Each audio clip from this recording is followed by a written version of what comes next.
mean to him to go back, forget the Patriots.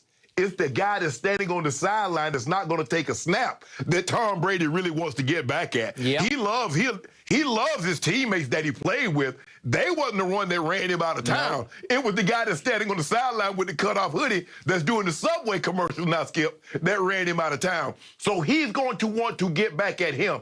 And I say this again, Skip. Maybe Coach Belichick gave him too much information because he's going to know that after 20 years of being with someone, that length of time, Skip, in those meeting rooms and going over situation after situation, because think about it, it's very seldom that you can catch Tom Brady in a situation that he's unfamiliar with, because Coach Belichick has done a great job, and Tom Brady has done a great job of not only listening, but being able to retain and recall info that he's received from Coach Belichick. But, Skip, I just believe with what they've done with this Patriots team, the way they've rebuilt it, if the guys that they brought in play to what we think they can play to, now we're not asking them to be all world.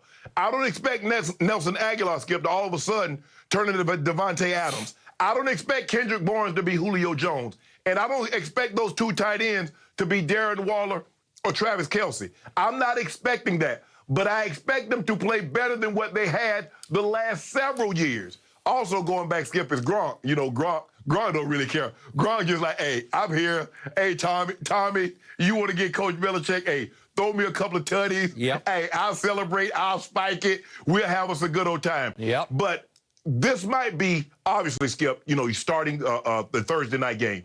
But this might be one of the most anticipated games in a very, very long time because we don't see it. I remember when San Francisco played the 49ers, went to Arrowhead to play Joe, and it was a big deal. I remember when Peyton went back to Indy, it was a big deal. Yep. Well, that's on that level because those quarterbacks was on Tom Brady level, and for the most part, we never thought we'd see that quarterback in a different color uniform, let alone playing his former team. But with all that being said, I'm taking the Patriots in an upset, Skip. I'm going to say the final score be 20, I'm going to say 29-26. And I have to ask, your quarterback will be who? Oh, week 3 going to be Cam. You know Cam always do that thing to Brady. You know Cam always do it to Brady. Okay. Do it to him. I get that, but you've been telling me for months on this show that Mac Jones was the guy in this group of quarterbacks. Yeah. So you're not going to start him in week 1? No, but I also told you this. I believe Cam starts week 1. I just don't believe he'll have the long leash that he had last year to play as bad as he did in some stretches. And Coach Belichick says, Cam is our quarterback, Cam is our quarterback. Given that you have Mac Jones, that you selected with the 15th pick in the draft, Skip, I don't believe Cam can play as bad as he played at spurts last year for as long as he did and maintain his job. But that'll only be the 3rd week of the season. So I don't see any reason.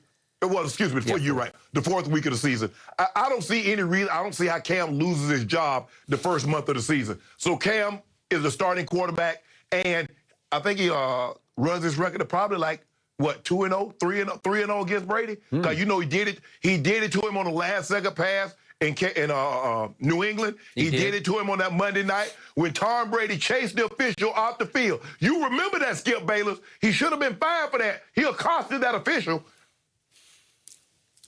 And I remind you, last year, Cam Newton's QBR ranked 30th out of 33 qualified quarterbacks.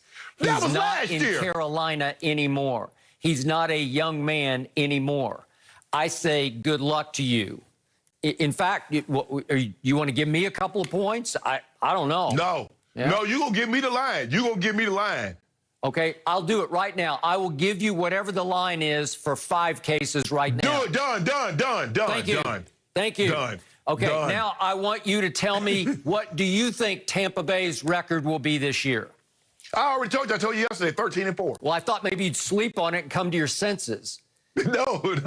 Skip, there's a reason why only 2 teams have gone into the playoffs with an undefeated regular season record. The 72 Dolphins and the 07 Patriots. Yeah. It doesn't happen. It's extremely hard. You have to be fortunate, win a couple of close games, Skip, last-second field goal, somebody misses a last-second field goal, and you have to maintain great health. You do. Great health. Remember, you're adding an extra game now, Skip. Okay. So for me, I'm gonna stick with the 13-4. Okay. I'm going to stick with 17-0 because I find it hard. And again, you told me yesterday what your 4 were. I think you had Rams. I know you had Colts, Bills, and I don't know what your other one was. Hold on. I forgot. That Monday night game, rematch. We're going to get you this time. You got off the hook last time, the Giants. Oh, are you going to go to 5? Nope. No? Skip, look, here's the thing. See, I know what you're trying to do.